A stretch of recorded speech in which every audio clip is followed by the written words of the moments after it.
ఓం నమో వెంకటేశాయ. అందరికీ నమస్కారము. ఈ మధ్యకాలంలో ఇటువంటి ఫోటోలు మార్కెట్లో ఎక్కువైపోయాయండి. చాలామంది ఇటువంటి ఫోటోలకి ఆకర్షితులై ఇటువంటి ఫోటోల్ని ఇంటికి కూడా తెచ్చుకుంటూ ఉన్నారు. మరికొంతమంది పూజా మందిరంలో కూడా పెట్టి చక్కగా పూజ చేసుకుంటూ ఉన్నారు. చూడడానికి ఈ ఫోటోలు చాలా అందంగా ఉన్నాయి, బాగానే ఉన్నాయి. కానీ ఈ ఫోటోలను ఒకసారి గమనించండి. ఈ ఫోటోలో దైవత్వం ఏమైనా కనిపిస్తుందా? ఒక్కసారి ఈ రాధాకృష్ణుల ఫోటో చూడండి. రాధాదేవి చూడండి, స్లిమ్ముగా ఏదో సినిమా హీరోయిన్లా ఉంది. శ్రీకృష్ణ పరమాత్మ వెంట్రుకలు చూడండి, ఎర్రని రంగులో ఉన్నాయి. శ్రీకృష్ణుడి ముఖంలో ఏమైనా తేజస్సు ఉందా? అసలు రాధాకృష్ణులు అంటే ఎంత అందంగా ఉంటారండి, ఎంత సమ్మోహనంగా ఉంటారు. ఒకసారి ఈ ఫోటో చూడండి, ఎంత అద్భుతంగా ఉందో కదా. గోమాత పక్కన నిల్చుకొని రాధాకృష్ణులు ఒకరినొకరు చూసుకుంటూ ఉన్నారు. చక్కగా శ్రీకృష్ణుడు పిల్లంగోవి వాయిస్తూ ఉన్నాడు. ఆ కింద ఉన్నటువంటి దూడ ఆ రాధాకృష్ణుల వైపే చూస్తుంది. రాధాదేవి చూడండి ఎంత సిగ్గుపడుతుందో, ఎంత పరిపూర్ణంగా వస్త్రాలు ధరించిందో చూడండి. దంపతులు అంటే భార్యాభర్తలు చక్కగా ఇటువంటి ఫోటోని హాల్లో పెట్టుకొని సాయంత్రం టీ తాగుతూ ఒక 10 నిమిషాలు చూసినట్లయితే ఈ ఫోటోని ఎంతో ప్రశాంతంగా ఉంటుంది. ఆ రాధాకృష్ణులు చూడండి కళ్ళలో కళ్ళు పెట్టి ఒకరినొకరు ఎలా చూసుకుంటూ ఉన్నారు. వాళ్ళ కళ్ళల్లో ఎంత ప్రేమ అద్భుతంగా పొంగి పొర్లుతోందో చూడండి. ఇలా ఉండాలి రాధాకృష్ణుల ఫోటో. ఇక్కడ చూడండి, శ్రీకృష్ణుడు రుక్మిణీదేవి గోమాతను పూజిస్తూ ఉన్నారు. ఇటువంటి ఫోటోని పూజా మందిరంలో పెట్టుకుంటే ఎంతో శుభప్రదం. మన పూర్వకాలంలో ప్రతి ఇంట్లో కూడా ఈ ఫోటో కనిపించేది.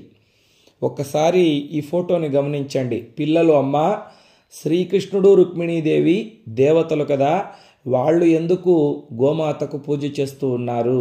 రుక్మిణీదేవి చేతిలో పూలహారం పట్టుకుని ఉంది గోమాతకు వేయడానికి.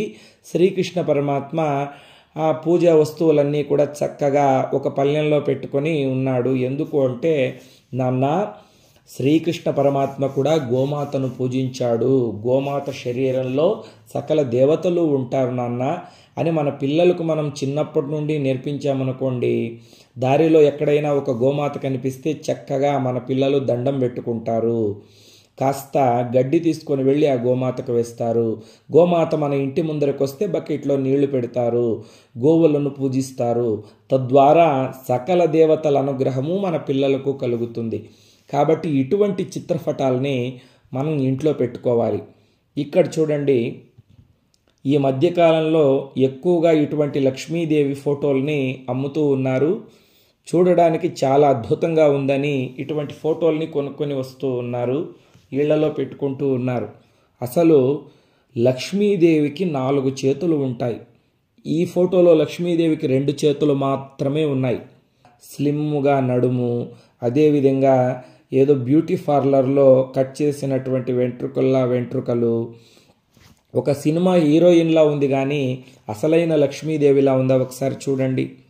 చూడడానికి ఫోటో ఏమో ఆకర్షణీయంగా ఉంది, కానీ లక్ష్మీదేవి ఇలా ఉంటుందా అంటే ఇలా ఉండదండి. పూర్వకాలంలో ప్రతి ఇళ్లలోనూ కూడా లక్ష్మీదేవి ఫోటో ఉండేది. ఇక్కడ చూడండి ఎంత అద్భుతంగా ఉందో లక్ష్మీదేవి. అమ్మవారి యొక్క ముఖంలో ఆ చిరు మందహాసం గమనించండి.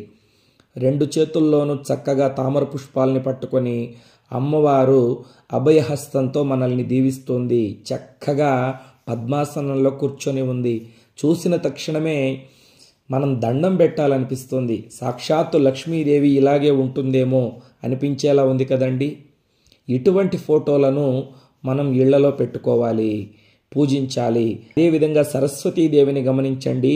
చేతిలో వీణ పట్టుకొని అమ్మవారు ఎంత చక్కగా ఆశీర్వాదం చేస్తుందో చూడండి. ఒక చేతిలో జపమాల, మరి ఒక చేతిలో పుస్తకము. అమ్మవారి జడ చూడండి ఎంత అద్భుతంగా ఉందో. అదేవిధంగా ఇంకొక సరస్వతీదేవి ఫోటో చూడండి. చూసిన తక్షణమే దండం పెట్టాలి అనిపిస్తుంది. రాజా రవివర్మ గారు వేసినటువంటి పెయింటింగ్ అనుకుంటాను ఇది. ఎంత అద్భుతంగా వేశారు చూడండి.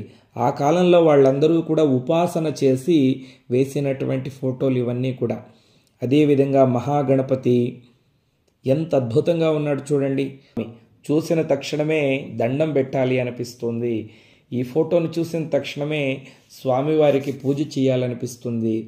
వినాయక చవితి వ్రతం వచ్చినప్పుడు కానీ, సంకష్టహర చతుర్థి వ్రతం వచ్చినప్పుడు కానీ మహాగణపతిని పూజించాలంటే ఇటువంటి స్వరూపాన్ని మాత్రమే పూజించాలి.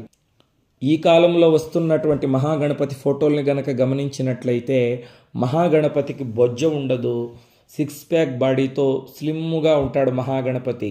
భిన్నదంతుడై ఉండడు, 2 దంతాలు కూడా ఉంటాయి. అసలు ఆ మహాగణపతి ముందర మోదకాలు కానీ కుడుములు కానీ ఉండవు. ఇప్పుడు గీస్తున్నటువంటి ఈ పెయింటర్లు ఎవరైతే ఉన్నారో, చిత్రకారులు ఎవరైతే ఉన్నారో వాళ్లకు అంతగా ఉపాసనా బలం ఉండదు. వాళ్ళు భగవంతుడి పూజ కూడా చేయరు. ఏదో వాళ్ళు అలా గీసేసి పెయింటింగ్ చేసి అమ్మేస్తూ ఉంటారు. దాన్ని మనం కొనుక్కొని వస్తూ ఉంటాం. ఈ ఫోటోను ఒకసారి గమనించండి. పార్వతీ పరమేశ్వర్ల ఫోటో చాలా ఆకర్షణీయంగా ఉంది కదండి. కానీ పార్వతీదేవి ఇలా ఉంటుందా? ఒక్కసారి ఆలోచించండి. సినిమా హీరోయిన్ లాగా ఏదో జుట్టు విరబోసుకొని, ఆ జుట్టు కూడా ఎర్రని రంగులో, అమ్మవారు చూడండి అసలు ఏ ఆభరణాలు లేకుండా స్లిమ్గా హీరోయిన్లా ఉంది. పరమేశ్వరుడు చూడండి అసలు మెడలో సర్పమే లేదు, చేతిలో త్రిశూలమే లేదు. చూడడానికి ఏదో ఒక 6 ప్యాక్ బాడీతో ఉన్నాడు కానీ పరమేశ్వరుడు ఇలా ఉండడు. పరమేశ్వరుడు తెల్లగా ఉంటాడు, కంఠం మాత్రం నీలి రంగులో ఉంటుందన్నమాట. ఆయనకు నీలకంఠుడు అని పేరు. ఒకసారి మీరు ఇక్కడ గమనించండి ఎంత అద్భుతంగా ఉందో ఈ పార్వతీ పరమేశ్వర్ల ఫోటో. పార్వతీ పరమేశ్వర్లకు విఘ్నేశ్వరుడు ప్రదక్షిణ చేస్తూ ఉన్నాడు, పైన సుబ్రహ్మణ్య స్వామి భూప్రదక్షిణ చేస్తూ ఉన్నాడు. ఇటువంటి ఫోటో మన ఇంట్లో గనక ఉన్నట్లయితే పిల్లలు అడుగుతారు, అమ్మా సుబ్రహ్మణ్య స్వామి ఎందుకు పైన ఉన్నాడు, గణపతి ఎందుకు కింద నడుచుకొని పోతూ ఉన్నాడు ఎక్కడికో అని అడిగిన అప్పుడు పిల్లలకు మనము ఈ కథ చెప్తామన్నమాట. నాయనా గణాధిపత్యము ఎవరికి ఇవ్వాలి అని పార్వతీ పరమేశ్వర్లు నారదుడు ఆలోచిస్తూ ఉంటే అప్పుడు శివపార్వతులు ఈ భూమిని మొత్తము కూడా 3 ప్రదక్షిణలు చేసి ఎవరు ముందుగా వస్తారో వాళ్ళకి గణాధిపత్యం ఇస్తామని చెబుతారు. అప్పుడు సుబ్రహ్మణ్య స్వామి నెమలి వాహనం పైన వెళ్ళిపోతాడు భూప్రదక్షిణ చేయడానికి. కానీ గణపతి వాహనం ఎలుక కదా, ఆ ఎలుక మీద ఎక్కి వెళ్ళలేడు కాబట్టి తల్లి తండ్రులకు 3 ప్రదక్షిణలు చేసి గణాధిపత్యాన్ని పొందాడు. అంటే తల్లి తండ్రుల్ని ప్రదక్షిణ చేస్తే ఈ సమస్త భూమండలాన్ని ప్రదక్షిణ చేసినటువంటి ఫలితం వస్తుంది. తల్లిదండ్రులకు మించిన దైవం లేదు అని మన పిల్లలకు చెప్పినట్లయితే మన పిల్లలు ఓహో తల్లిదండ్రులకు మించిన దైవం లేదా అని మన పాదాలకు నమస్కరిస్తారు, మనల్ని గౌరవిస్తారు. పెద్దవాళ్ళైన తర్వాత అనాథాశ్రమంలో పడవేయకుండా ఉంటారు. చూడండి ఈ ఫోటో ఎంత అద్భుతంగా ఉందో. శివయ్య తొడ మీద సుబ్రహ్మణ్య స్వామి కూర్చొని ఉన్నాడు, పార్వతీదేవి తొడ మీద గణపతి కూర్చొని ఉన్నాడు. ఎంత చిరునవ్వులు చిందిస్తూ ఉన్నారో పార్వతీ పరమేశ్వర్లు. ఇటువంటి ఫోటోని మనం పూజా మందిరంలో పెట్టుకొని పూజించినట్లయితే సకల శుభ ఫలితాలు కలుగుతాయి. ఇంకొక అరుదైనటువంటి పార్వతీ పరమేశ్వర్ల ఫోటో విఘ్నేశ్వరుడు, సుబ్రహ్మణ్య స్వామి 6 తలలతో షణ్ముఖుడు నమస్కారం చేస్తూ ఉన్నాడు. పాదాల దగ్గర నందీశ్వరుడు కూర్చొని ఉన్నాడు. శివ పరివారం అంతా కూడా స్వామివారికి వినయంగా నమస్కరిస్తూ ఉన్నారు. ఎంత అద్భుతంగా ఉందండి. ఈ ఫోటో ఒకసారి చూడండి. ఈ ఫోటో ఈ మధ్యకాలంలో బాగా అమ్ముతూ ఉన్నారు. తిరుమల కొండపైన కూడా ఇటువంటి ఫోటోలు అమ్ముతూ ఉన్నారు. చూడడానికి బాగానే ఉంది కానీ లక్ష్మీ వెంకటేశ్వర స్వామి ఇలా ఉంటాడా? లక్ష్మీదేవి ముఖం చూడండి, ఏమైనా భక్తిభావం కలుగుతుందా? వెంకటేశ్వర స్వామి ముఖం చూడండి, ఎంత అందంగా ఉంటాడు స్వామి. ఈ ఫోటోలో స్వామి మనకు అంత అందంగా కనిపించడం లేదు. అదే పాతకాలం చిత్రకారులైతే ఎంత అద్భుతంగా ఆ లక్ష్మీ వెంకటేశ్వర స్వామి ఫోటోని చిత్రించారో ఒక్కసారి చూడండి. స్వామి ముఖంలో చిరునవ్వు చూడండి, లక్ష్మీదేవి ముఖంలో భూదేవి ముఖంలో చిరునవ్వు చూడండి. ఎంత అద్భుతంగా ఉన్నాడో కదా స్వామి. పూర్వకాలంలో మన ఇళ్లలో ఇటువంటి ఫోటోల్ని పెట్టుకొని పూజించేవారు మన పూర్వీకులు. ఎంత అందంగా ఉన్నాడో చూడండి స్వామి, ముగ్ధ మనోహరంగా ఉన్నాడు. చూసిన తక్షణమే దీపాలు వెలిగించి పూలహారం వేసి స్వామివారికి దండం పెట్టి స్తోత్రాలు చదవాలనిపిస్తుంది కదండి. అదేవిధంగా లక్ష్మీనారాయణలను చూడండి. పూర్వకాలంలో ఎంత అందంగా ఆ చిత్రకారులు చిత్రించారో. వాళ్ళందరూ కూడా ఉపాసనా బలంతో భగవంతుణ్ణి చిత్రించారు కాబట్టే అంత అందంగా వచ్చేవండి.